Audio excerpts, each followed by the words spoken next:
Alright, old gatekeeper here. Here we have a Xforce 200HD that has been rebuilt. This is a box I did for a buddy of mine, and he decided he wanted to trade it in on another amplifier, so we are going to I'm going to be putting it on eBay now. I really don't have any use for it, so I'm going to go ahead and let it go. I did make a change to it. I added a 75 ohm resistor to ground, just a little bit of input padding.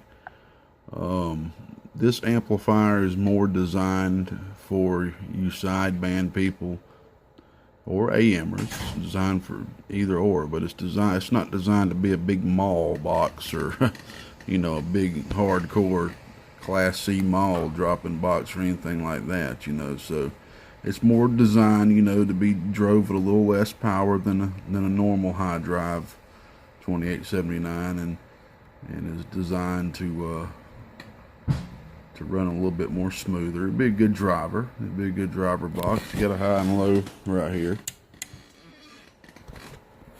and it's tuned great too, man. Beautiful input tune.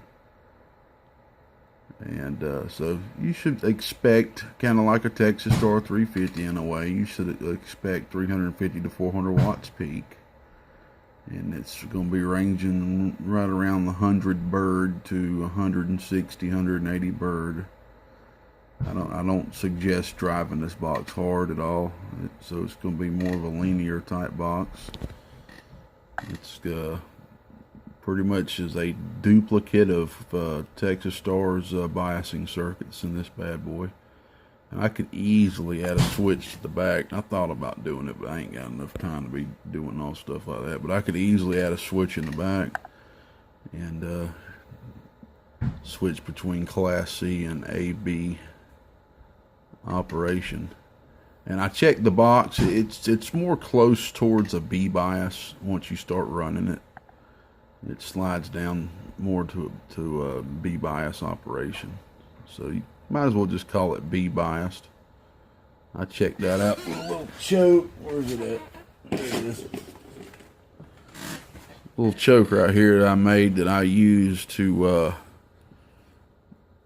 check bias voltage upon being used. Once the box heats up a little bit, I can use this to cancel out any of the RF, so I can see just the DC voltage sitting there around about 30 microhenries or so per wire. So, you know, together it's about 67 microhenries on that choke. So that cancels out the RF, so I can sit there and be looking at the voltage that's sitting on the base of the transistors. And this one slides down to around B bias once it gets heated up good. Alrighty, let's go ahead and let you see it working. We are on 14.9. Turn it down a little bit. 14.8. Alright. We're going to be hitting it with a 4-watt radio, 4 watts RMS, which converts over to about 18 to 20 PEP watts if you want to look at it that way. We got the 1,000-watt slug. It's a 1-watt dead key, by the way, coming from the radio. That produces just a little bit of a dead key. Oh, right there at 100 bird. Oh dear. Oh dear. Alright. Input reflect.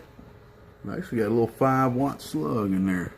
That thing was so dang low, I put that 5-watt slug in there to see how low it is. Oh, look at that. Oh, just a tad bit of movement. I will admit, sometimes it's hard to get a complete flat input tune on a 2879 box like this. But boy, that thing is flat. And it was flat before I put this on here. It was flat before I put the 75 ohm pad to ground on there. Alright, just to show, we'll flip it on low.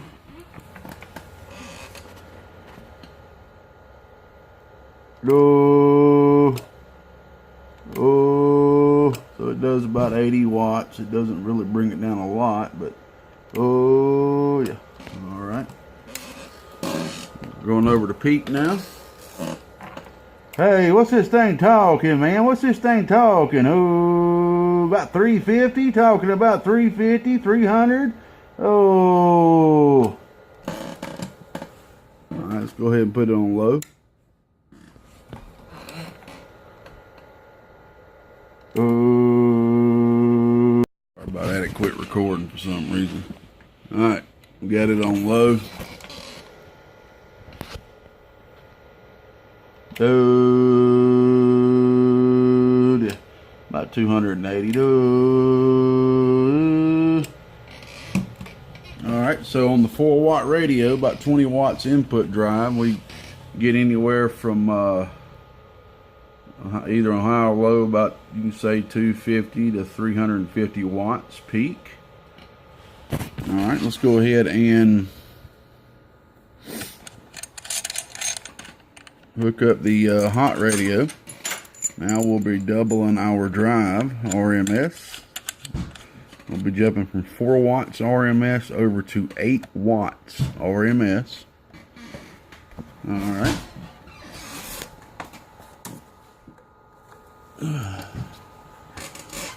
This would simulate just a hotter radio.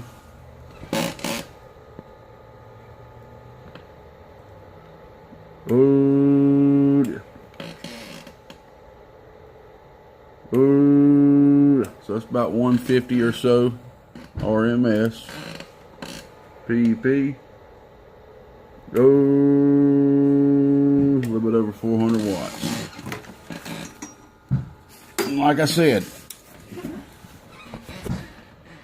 I put this padding on here. If you took this padding off, you'll get a little bit more power out of it. But this is one of them amps that's more designed to be used as a good, clean, linear sounding audio. It's like I said, it's B bias pretty much. It drops around B bias once it gets heated up good. And so it's not really designed to be that big output Class C 2-pill that you'll see me build sometimes and other people build.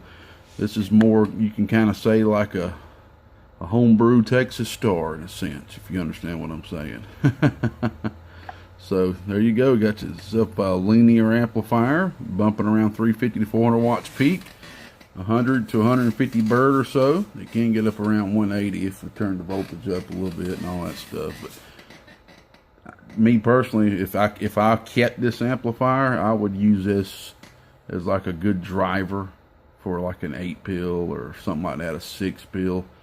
Something not to drive it to the absolute max, but just a good clean driver. It's going to keep everything good and cold, good and cool and everything. I like these boxes, I really do. The only thing that I dislike about them is, if you look, there's a gap on all 4 corners of the fan for the air to come back out of. I just pretty much took care of that, as you see. And if you look at it on this side, you just can't tell. There's the fan turning on. But that's one thing I don't like. Another thing is, it'd be nice if it was a little bit bigger of a fan. I'd like to see a little bit more airflow going through these boxes personally. But you could always order a little bit more expensive fan. These are 80mm fans, by the way, and this fan came on it from factory. It's not a super fast fan, but hey, it'll do. It'll work just fine.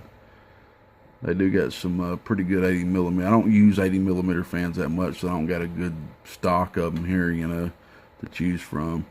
I would put a more faster one on there, because biased amplifiers, they do run a little hotter than Class C amplifiers there. So, all right. Well, anyway, off the eBay it goes. Make somebody a good home.